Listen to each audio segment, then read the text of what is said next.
Hello and welcome to the review of the HTC Status, or as most of you know it, the HTC Cha-Cha around the world. This is to launch on AT&T come Sunday, the 17th of July, 2011. The phone, as we can see on the outside, is a QWERTY phone. It has a physical touchscreen, 2.6-inch TFT, 320 by 240 display. On the top there is a VGA front-facing camera, a notification light. On the right side we have nothing. The bottom we really have nothing. On the left side you have a micro USB charging port, a volume rocker, and on top you have the volume button and the power. You have a headphone jack and the power button. On the back you have your 5 megapixel camera, LED flash, and a microphone.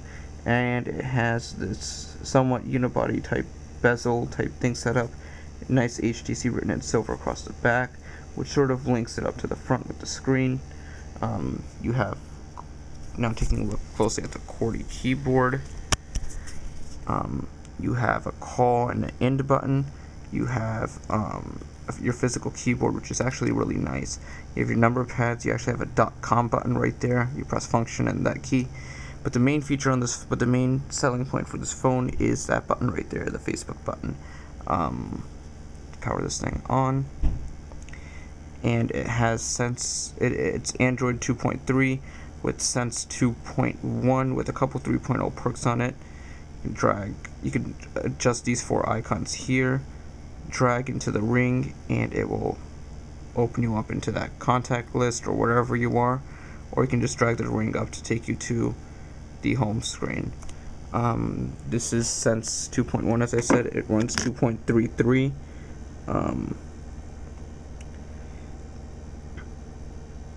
The one major issue that I've seen with this phone is that the widgets are just overtake this 2.6-inch screen. You could just take a look at the Facebook and Twitter widgets, the normal ones which you have. You are barely able to read that. It's really blurry.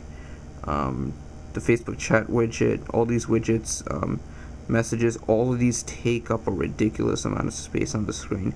There's barely any screen space on the screen. But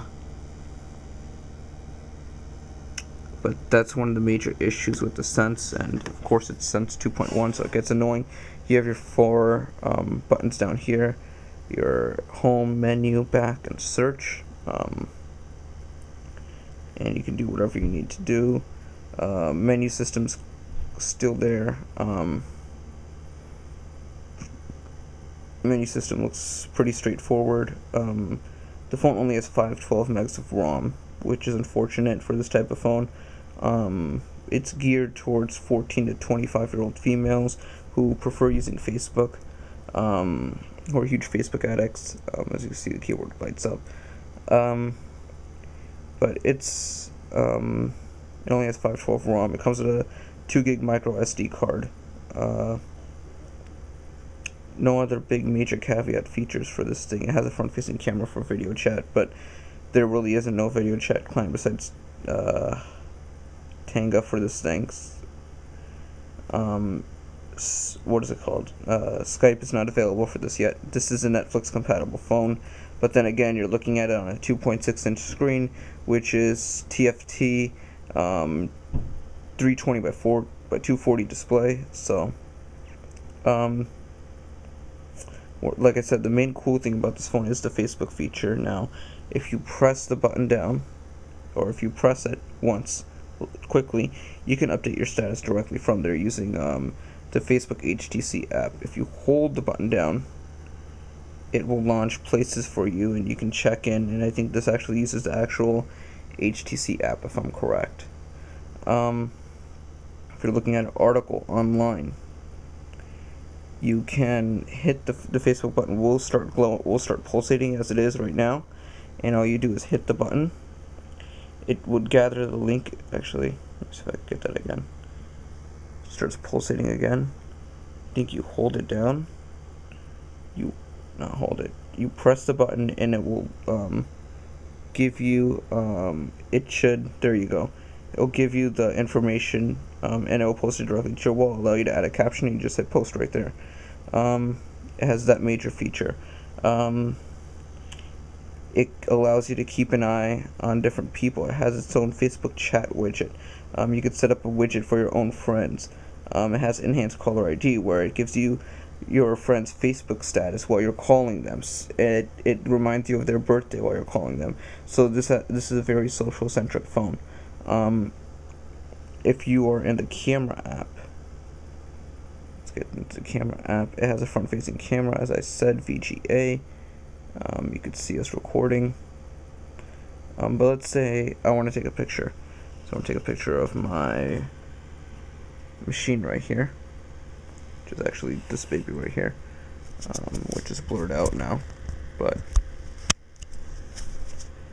so let's say I want to take a picture of this. If I hit the Facebook button here, not just does it act as the shutter button, but it will post the picture to my wall, and it'll allow me to add a caption, and all I do is just hit post, and it will post it directly to my wall using FriendStream. The phone is also Twitter centric. It comes with a 1250 milliamp battery, which can get you through a day of light use with this phone. The display doesn't take up that much battery. Not that big of a deal. The keypad, like I said, is very nice. It makes me miss my BlackBerry a lot. I use Captivate right now, but this makes me miss the thing a lot. Calling in keys, they're nice touches because of the screen being so small. One of the other issues that you have with this phone is if you're using a market app, when you have to auto rotate it for certain apps to landscape mode. To portrait mode. Portrait mode ends up being like this or like this. The screen is a natural landscape, which makes it an issue with various launchers and stuff like that. It turns into a tricky situation. Another small nice thing that they've done with this phone is if you put it face down on a counter or a table or whatnot, the phone is actually curved at an angle where the display does not touch the actual table surface, so it's very difficult to scratch. It's a very nice thing, and it feels very good in your hand. It makes the screen feel larger than it is when you're typing. Makes the screen feel closer to you. Otherwise, it just has typical Sense features. Has a nice Facebook chat widget, like I said. Has HTC Hub. Has most of the HTC features you would expect from a phone.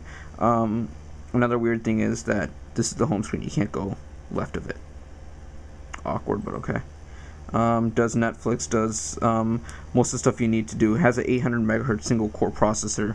Actually, the quadrant scores for this are better than the original Galaxy S, which I actually use, and that's largely because this is a smaller screen, so there's less stuff going on the display.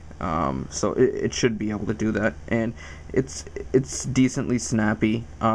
Like I said, the phone's targeted towards 14 to 25-year-old females, so the phone's perfect for them. AT&T will be launching this for $49.99 on a 2-year contract. But overall, I give this phone maybe a 7 out of 10. I really can't go higher than that. Honestly, I'd prefer to give it a 6 out of 10. But for its use, the phone gets a 7 out of 10 for its use and usability. If I was rating this as, the power user that I am, it'd get a 6 out of 10. And the main reason it gets that bump up to 7 is because of the keyboard. The keyboard is really nice. I can't say it enough. But this is my review for the HTC Status 4G, which will be launching Sunday on AT&T. Hopefully you enjoyed this review. Hopefully I have more to come. Maybe the HTC holiday come fall. But yeah, enjoy.